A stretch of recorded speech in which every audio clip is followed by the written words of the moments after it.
الأرملة الجميلة فيلم إيطالي أنتج عام 1973 من بطولة الرائعة أدوج فيش. فيلم جميل ورائع وبيحكي عن امرأة جميلة توفي زوجها الغني، حيث بتدور الكثير من الصراعات الكوميدية بينها وبين أخوة زوجها من أجل الورثة التي تركها الزوج المتوفى. وبيبدأ فيلمنا من عند سلفاتوري الزوج القادم من السفر، وهو بقمة الشوق لزوجته الفاتنة، بس المسكين بيصير معه حادث وبيموت يا حرام. وبعدها بنشوف الزوجة كاترينا وامها فرانشيسكا مع اخوة الزوج في مكتب كاتب العدل للحصول على الورثة، بس كاترينا يا حرام ما بيطلع لها كونها ما عندها اولاد من سلفاتوري، وبنط محاميها الخاص وبيقول بس هي حامل، وبيعترضوا اخوات المرحوم وبيقولوا هالحكي كذب لان اخونا عقيم يا سيد القاضي. بس كاتب العدل بيأجل البت بالورثة لبين ما بتثبت كاترينا صحة اقوالها، وهون بيعرفوا اخوات سلفاتوري بنوايا كاترينا وامها بانجاب طفل غير شرعي من اجل الحصول على الورثة. وفعلا بتصير الام وبنتها بيدوروا على رجل ليكون قبل الطفل، وبيعرضوا على المحامي بس بيرفض الغبي.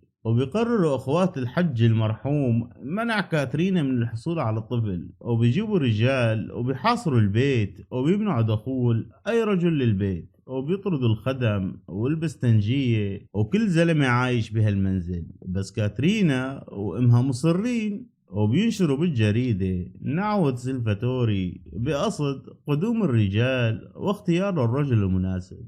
وفعلا بيجوا كتير ناس وبيحضر شخص وبيكون اسمه كارلو، وبتعجب فيه كاترينا يعني. وبنشوف كارلو وهو عم يتخبى داخل المنزل، ليش ما بنعرف، بس بعدين اكيد رح نعرف.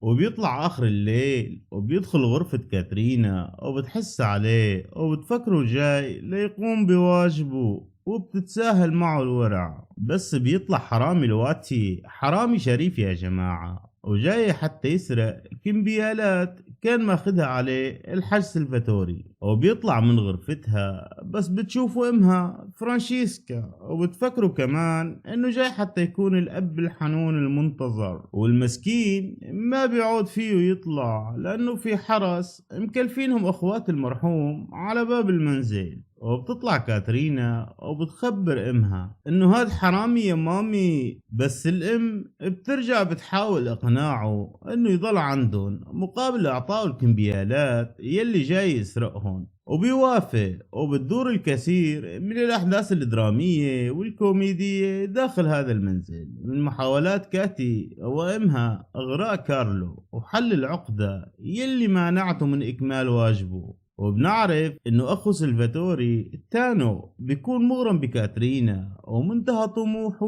ومراده الحصول عليها. وبعد محاولات كثيرة من كاترينا وامها لحل مشكلة كارلو والحصول على بيبي، بتنجح الام بتدبير خطة لكارلو وبيتم الامر بنجاح مطلق. وبنفس الوقت بيدخل تانو غرفة كاترينا ويلي بتكون نايمة فيها امها والكهرباء مطفية، وهو الاخر يقوم بهمة شاقة بحق ام كاترينا ظنا منه بانها كاتي. وبعد فترة من الزمن بيجي المولود وبتروح الثروة على اخوات سلفاتوري، بس بيفرح تانو وبيظن انه الولد منه هو، بس الولد ما نو ابنه، ولكن في ولد تاني اجا من ام كاترينا فرانشيسكا وبيكون ابنه فعلا. وبيتزوج تانو فرانشيسكا وبتحظى كاترينا بولد وثروة وكارلو، وبيطلع اخو سلفاتوري الثاني واخته من المولد